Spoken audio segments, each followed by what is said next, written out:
ప్రజాపాలనలో అర్హులైన ప్రతి ఒక్కరికి రేషన్ కార్డులు అందజేయడం జరుగుతుందని మంత్రి పొన్నం ప్రభాకర్ అన్నారు. ఆర్టీసీలో మహిళలకు ఉచిత బస్సు ప్రయాణంలో 200 కోట్ల మంది మహిళలు ప్రయాణించినట్లు తెలిపారు.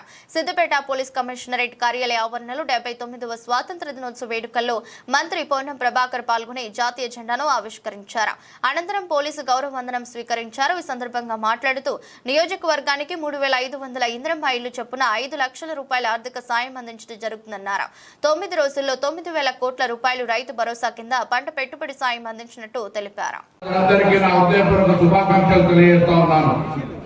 ఈ శుభ తరుణాన దేశ స్వాతంత్ర సాధన లక్ష్యంగా తమ జీవితాలను అంకితం చేసినటువంటి మహాత్మా గాంధీ గారు, సుభాష్ చంద్రబోస్ గారు, సర్దార్ వల్లభాయ్ పటేల్ గారు, అబ్దుల్ కలాం ఆజాద్ లాంటి వాళ్ళ ఎందరో స్వాతంత్ర సమరయోధుల త్యాగాలను గుర్తు చేసుకుంటూ వారు కలలు కన్న భారతవాణిని నిర్మించడానికి మనమందరం పునరావృతం అవుదాం. ఈ సందర్భంగా ప్రజలు అభివృద్ధి సంక్షేమ ధ్యేయంగా రాష్ట్ర ప్రభుత్వం రాష్ట్ర వ్యాప్తంగా మరియు జిల్లాలో అమలు చేస్తున్న అభివృద్ధి మరియు సంక్షేమ పథకాల ప్రగతిని మేము ముందుకు సంతోషిస్తున్నాం.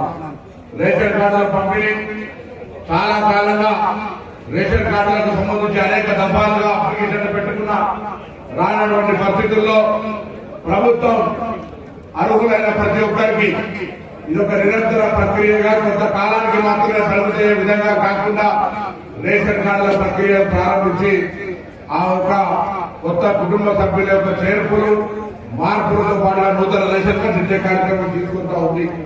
అదేవిధంగా ఇల్లు కట్టి చూడు పెళ్లి చేసి చూడన్నట్టుగా ఇల్లు అనేటువంటి ఒక జీవిత కళ, ఆ జీవిత కళ సఫలమయ్యే విధంగా నియోజకవర్గానికి 3,500 ఇళ్ల చొప్పున రాష్ట్ర ప్రభుత్వం 5 లక్షల రూపాయల ఆర్థిక సహకారం చేసి పేదలకు అర్హతని ఆధారంగా తీసుకొని ఎటువంటి రాజకీయాలు లేకుండా ఇందిరా మహిళ యొక్క ఎంపిక కార్యక్రమం జరుగుతూ ఉంది.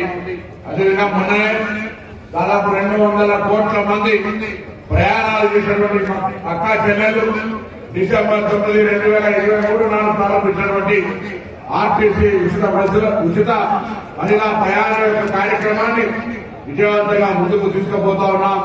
వారికి సౌకర్యంగా ఉండే విధంగా నూతన బస్సులను, నూతన సిబ్బందిని, ఆర్టీసీ కార్మికుల సంక్షేమాన్ని తీసుకొని పోయే సందర్భంలో ఈ రోజు ఇంత పెద్ద కార్యక్రమాన్ని విజయవంతంగా నిర్వహిస్తున్నటువంటి ఆర్టీసీ కార్మికులు ఉన్నటువంటి డ్రైవర్లు, కండక్టర్లకు ముఖ్యంగా అభినందనలు తెలియజేస్తూ మహిళలందరికీ నాకు వాళ్ళ సాధికారిత